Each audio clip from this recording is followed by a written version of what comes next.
Hello there and welcome as we're going to go through some solutions to problems from the final exam that I gave in spring 2020 for this Math 210 class.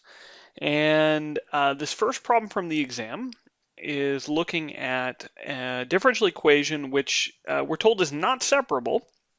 However, with an appropriate substitution, we can make it separable. So let's give this substitution a try. So I look on the left-hand side and I notice that I have an e to the y and then a dy dx, which looks like what happened if I took the derivative of e to the y with respect to x, right? I would have to use the chain rule. Derivative of e to the y would be e to the y times, by the chain rule, the derivative of y with respect to x. So what I'm going to do is suggest the substitution be, well, e to the y, and I'm going to toss all the rest of this stuff on the other side.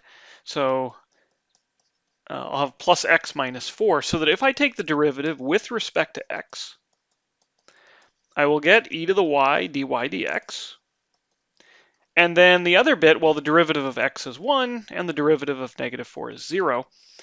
And I see that this is now equal to, well, the e to the y dy dx. That was the left-hand side of this equality, and the right-hand side is u. So this is just u plus 1. And now I do have a separable differential equation. So I'm going to separate by dividing by u plus 1 and multiplying by dx.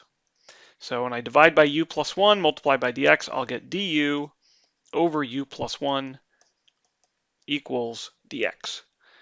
Okay, and so now I can antidifferentiate both sides. Of course, if you antidifferentiate both sides of an equality, you're going to have to get a constant of integration. So we'll have an antiderivative of 1 over u plus 1 is going to be an antiderivative of 1 plus some constant, right? So for some constant C. Okay, so let's see. On the left-hand side, an antiderivative for 1 over u plus 1 will be natural log of the absolute value of u plus 1. And on the right-hand side, an antiderivative of 1 is just going to be x if I antidifferentiate with respect to x. And of course, I still have this plus c. Of course, now I can replace my u with what I assumed it was. So let's see here. I have natural log of e to the y plus x. Then it's minus 4, but I also have a plus 1. Can't forget about the plus 1. So this becomes minus 3. And that will equal x plus c. And this feels pretty good. I'd be pretty happy if you got to this step on an exam.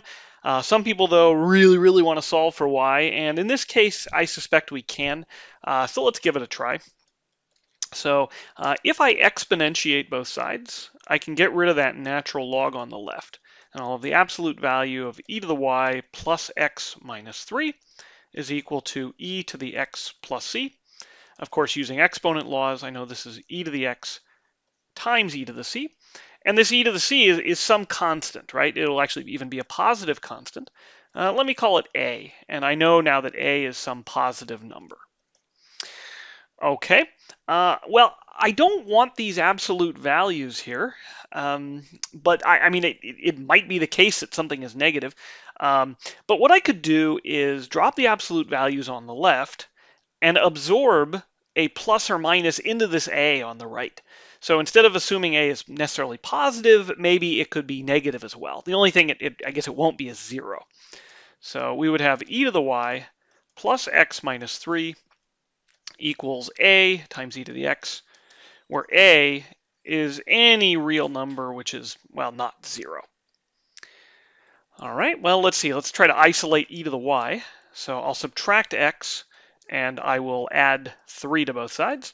So I get e to the y is equal to 3 minus x plus a e to the x. And now I can take the natural log of both sides to get rid of this exponential, and I'll have y equals the natural log of 3 minus x plus a e to the x. All right, so we've solved for y. It might be useful at this point, because we've done a lot of computations, to check our work. How do we check it? Well, the goal was to find a solution, right, to the original differential equation. So I could put this back into the original differential equation. So the original differential equation, let's see. Let's do our check. It starts with e to the y, and actually the line above tells us what that is. So 3 minus x plus a e to the x times the derivative of y with respect to x. All right, well, here's our y.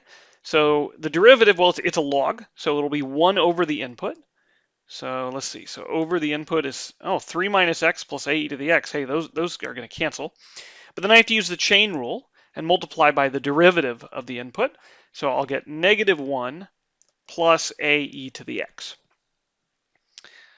Okay, and that equals, well, again, the numerator and denominator here cancel, so I get negative 1 plus a e to the x. All right, let's check the right-hand side. Well, the right-hand side is e to the y.